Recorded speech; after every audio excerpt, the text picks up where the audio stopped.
Srimati Mahua Moitra ji. Thank you, sir. Thank you, sir. I stand here today to speak on the demand for grants for the Union Ministry of Civil Aviation. Civil aviation in India has a very illustrious history. The first official airmail service in the world originated in India on February 18, 1911, when Henry Piquet, the French aviator, carried 6,500 pieces of mail across the Yamuna from Allahabad to Naini on a Humber Sommer biplane. The first commercial airline, a Tata Air Services flight, was piloted by J.R.D. Tata, a postmoth, in October 1932 from Karachi to Bombay at a dazzling 100 miles an hour. Fast forward to 1953, when the Air Corporations Act nationalized the industry and 8 domestic airlines were merged into 2, Indian Airlines and Air India International.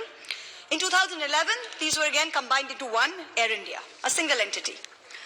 But now, with the privatization of Air India last month, which was the last government airline in the 70th year of its nationalization, there is no point in discussing its privatization anymore. Who was for it, who was against it? It is already a fait accompli, and we need to move on.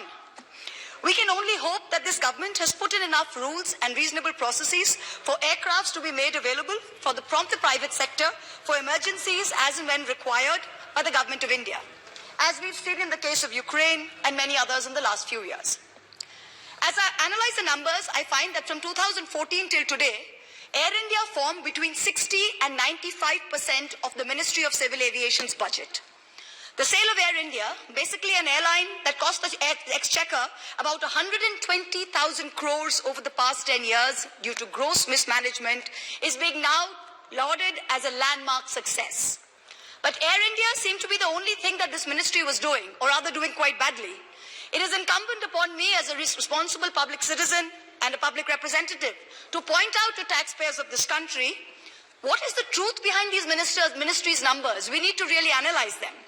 This year, of course, completely skews the numbers, and it's difficult for a layperson to figure out what's going on. First, let's look at the Air India-related expenses. Last year's revised estimate had 62,000 crores as debt repayment, and the budget estimate for 22-23 includes almost 9,300 crores towards the SPV Air India asset holding for debt servicing. Excuse me, sir.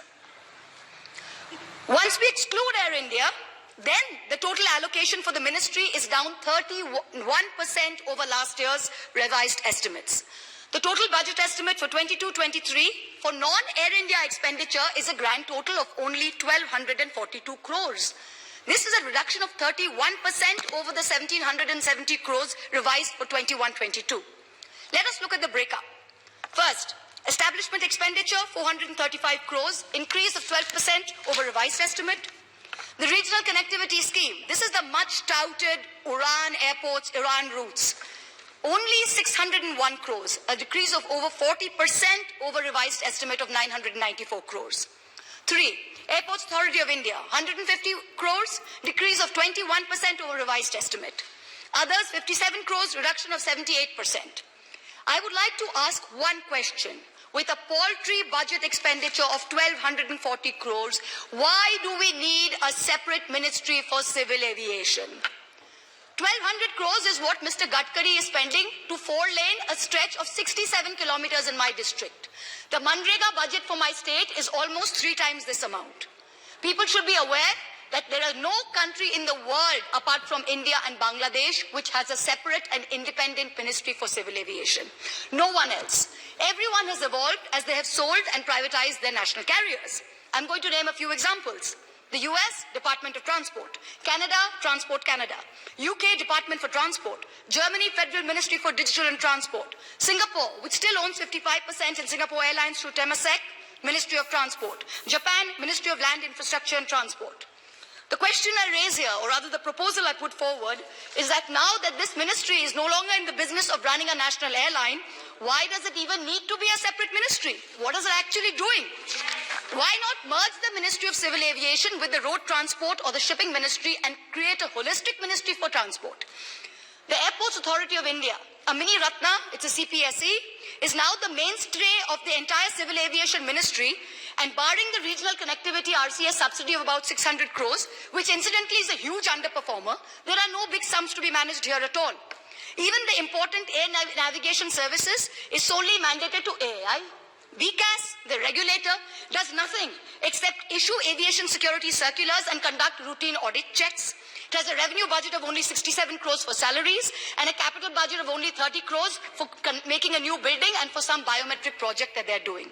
All actual airport and installation security is handled by CISF, which reports to Home Ministry, doesn't report to Ministry of Civil Aviation.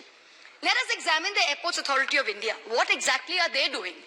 In the year 1920, which was the last available public report that I could find, AI earned a profit about 2,000 crores, which was revenue share from 8 PPP airports and fees from domestic and overflight services.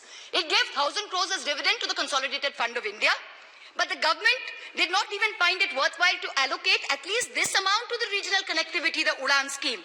Can you imagine the regional connectivity UDAN scheme that my esteemed colleague who's speaking before me from the BJP mentioned has been reduced by 40%. The RCS scheme was introduced in 2016 by the ministry to stimulate regional air connectivity and make air travel more affordable. In 2016, this government sanctioned 948 new air routes to serve underserved areas to boost connectivity. But as of January 31st, 2002, only 404 routes have been operationalized. That's only 43%. Your 5-year budget for RCS from 16-17 to 21-22 was 4,500 crores. As of December 2021, only 2,100 crores, just 46% has been spent. So 50% of your 1,200 crore budget is RCS, and RCS itself is a non-starter. You yourself must be realizing this, otherwise why would you cut the budget down 40%? The Standing Committee report says there are huge delays in operationalizing because airlines are not willing to operate on RCS routes. So it is established beyond doubt that the ministry and indeed this government is not in the business of either running an airline or controlling commercial aviation in India. In which case, let the government do away with this ministry, merge it into a larger consolidated transport ministry, and instead concentrate on making life easier for those private players who are the only ones operating in the Indian airspace today. There's no government player, it's only private. Let's make life easier for private players. This government has seen, actually both the UPA and the NDA, how hard it is to run an airline successfully in this country. We have written off over 100,000 crores of public exchequer's money in Air India.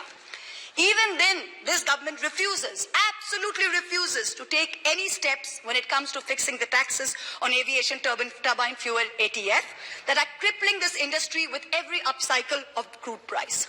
Either reducing the VAT and excise duties on a pan-India level or starting the path to putting ATF into GST where they can get input tax credit. Otherwise, with the crude price of oil the way it's going, there's a huge risk of the entire sector getting back into the doldrums as we had seen in 2012-14. Now you have no longer Air India to cross-subsidize, so reduce ATF taxes. If cumbersome small regional aircraft and airline regulations can be streamlined without impacting safety, there is no reason why our country can't see small airports regionally, both cargo and passengers. We see this model all over the world.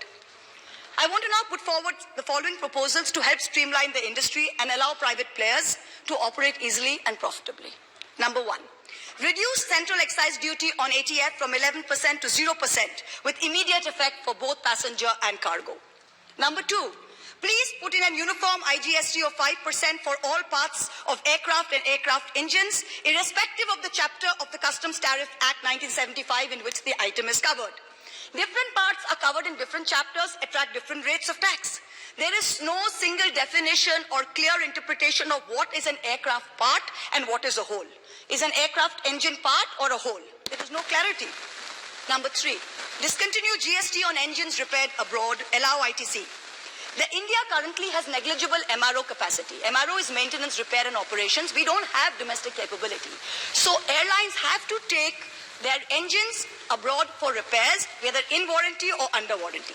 Once you take an engine abroad for repairs under warranty, you repair it, you re-import it, you have to pay GST on it. So remove the GST on repair on engines under warranty. When there's no warranty and the repair engine is re-imported, slap uniform 5% GST on it. We need to do this till domestic MRO capacity is built up, please.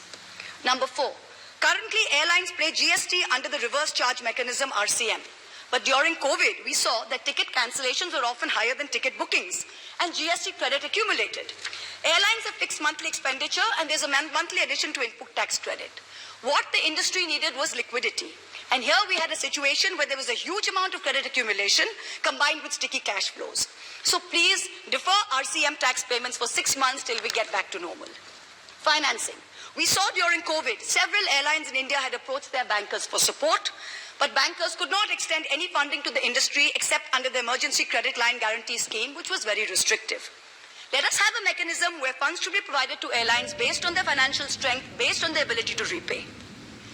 And the government, with all due respect, should stop focusing on building so many new airports in a race for bragging rights and instead focus on increasing capacity and facilities at existing airports. Most major airports are operating at 85 to 120% of handling capacity. This is a safety issue. Terminals at Bagdogra, at Jodhpur are ancient, tiny. Airports like Srinagar, Leh have no proper aircraft de-icing facilities, very primitive landing and navigation. Let us fix the basics. The only new airport, major airport, commissioned and built after 14 is the upcoming Goa and Mopa airport. The rest are all new terminals, but all built under the previous regime, which rightly focused on increasing capacity at major hubs. The most important thing is air safety. We have a 19% shortage of air traffic control personnel capacity. The sanction strength is 3901. We currently have 3162. Airports Authority says, with Udan and many Tier 2 and Tier 3 unused airports getting revived, we need another 300 to 500 ATCOs immediately. In Delhi, the mandatory break after 30 minutes is now 2 hours. In Guwahati, they work 365 days without a break. The AAI sought exemption from the DGCA for the third time in the last 1 year from implementing the mandatory shift timings that were to come into effect from November 2020. The UN Aviation Safety Watchdog put these checks in place in 18, and our last exemption, India's last exemption, expired on January 31st, 2022. January 12th. The Honourable Minister, your predecessor, said in Parliament when he was explaining the need for privatisation that the government cannot be in the business of running airlines. Well, now that you're out of it, it is only fair that you create a level playing field for those private operators who are running airlines. Merge the ministry, do away with a separate demand for grants, reduce duties on ATF, or better still, bring it under GST. And finally, as I end, I would like to quote former Prime Minister Vajpayee in 1972, who said in Parliament, "These days, the atmosphere in New Delhi makes one choke. It is not easy to breathe freely. The chanting of a Prime Minister's name on All India Radio from morning to night, saturated propaganda on cinema screens. How can people sitting in opposition fight this?" It is India's greatest tragedy, perhaps, that the very party Vajpayee ji led as Prime Minister today leads a government that has turned this very same Parliament into the Colosseum in Rome in the 1st century, where like a gladiator, the Honourable Prime Minister enters to chants of Modi, Modi. And sadly, those entrusted with the decorum of this house, the garima, as they like to put it, smile smugly through it all. So today, as a woman parliamentarian, let me chant some names that truly deserve applause, both in this house and in the annals of civil aviation history of India. The first Indian woman to get a pilot's license, Urmila Parekh. The first woman commercial pilot, Prem Mathur. The first woman pilot of Indian Airlines, Durba Banerjee. The first woman IAF officer to fly in a combat zone, Gunjan Saxena. The captain of the first Boeing having an all-women flight crew, Saudamani Deshmukh. The youngest pilot in civil aviation history to command a jet aircraft, Nivedita Bhasin. And on this celebratory note, my esteemed colleagues, let us do what needs to be done.